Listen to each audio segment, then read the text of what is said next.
Hey everyone, I am Surbhi and welcome back to my channel Key Differences. In this video, I am going to discuss what is delegation of authority, its features, elements and principles. So friends, without further ado, let's move on right into our video.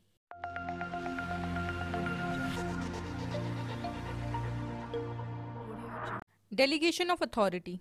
Delegation of authority is nothing but sharing of responsibilities at work. It is an organizational process wherein the manager divides his work amongst the subordinates and give them the responsibility to accomplish their respective tasks. So instead of the boss doing everything, they trust team members to handle specific jobs. It helps in getting work done faster and gives team members a chance to show their skills. Here it is to be noted that the manager not just shares the responsibility, but he also shares the authority, that is, the power to make decisions with subordinates, such that the responsibilities can be completed efficiently. In other words, a delegation of authority involves sharing authority downwards with the subordinates and checking their efficiency by making them accountable for their actions. Talking about the features of delegation of authority. Delegation means giving power to the subordinate to act independently but within the limits prescribed by the superior. Also, he must comply with the provisions of the organizational policy, rules and regulations. Next, delegation does not mean that the manager gives up his authority, but certainly the manager shares some of the authority with the subordinate which are essential to complete the responsibility entrusted to him.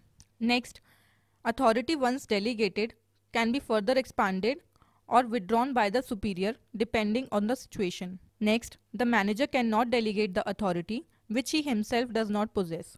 Also, he cannot delegate his full authority to a subordinate.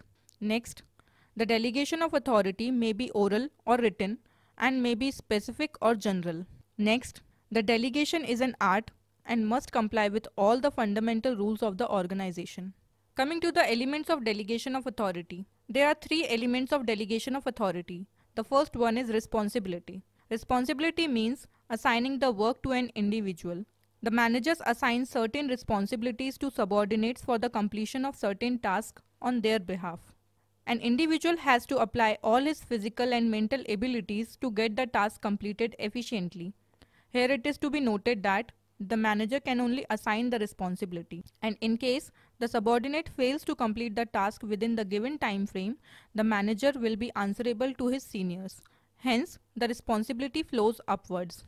The second element is authority. To fulfill the responsibility, certain authority is delegated to the subordinate.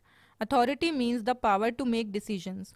Hence, the manager along with the responsibility also delegates authority to enable the subordinate to make decisions independently and accomplish the task efficiently. The authority also flows upward. As we go up in the scalar chain, the authority increases. Last but not the least, accountability. Accountability means checking whether the subordinate are performing their responsibilities in an expected manner or not.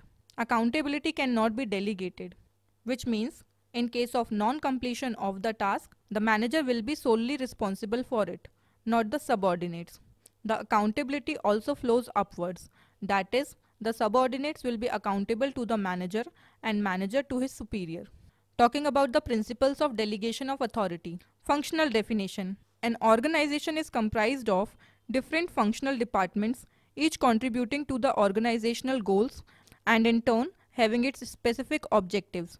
Hence, clearly defined objectives of each department, the expected results, the specific activities to be performed, and the intra-departmental relationships helps the manager to determine the requirements for that specific position. Result expected.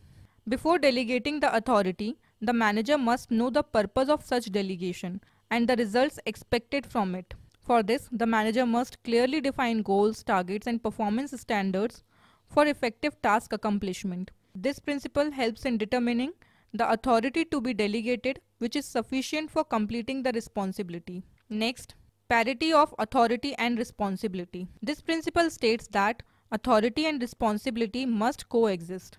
This means if a certain responsibility is assigned to a subordinate, he must be given some level of authority, that is, the power to perform his responsibility. Hence, Both the responsibility and the authority shall be clearly defined to the subordinate so that he knows what he is required to do within the powers delegated to him.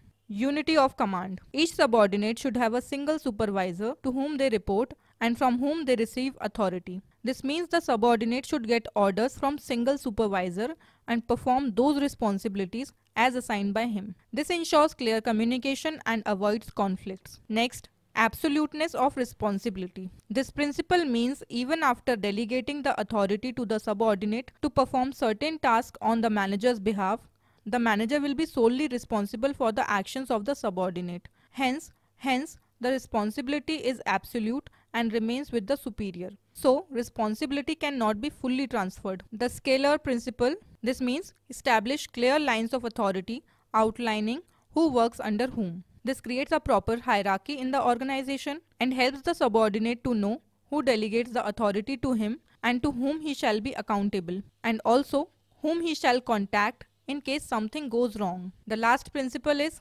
exception. The principle states that the manager must allow subordinates the complete freedom to perform their responsibilities without interference. The manager should not interfere in between his work and must allow him to do even if he commits mistakes. Manager should only intervene in exceptional cases. So friends, this is all for today. I hope the concept of delegation of authority is clear to you now. I hope you liked this video, and if you did, please do give it a thumbs up and share it with other people. Also, if you are new to this channel and wanna get more such useful videos, consider subscribing the channel and also hit the notification bell next to the subscribe button so that you are notified every time whenever a new video is uploaded on this channel. And if you have any queries or feedback for me, feel free to leave in the comment section below. Until next time, this is me Surbhi signing off.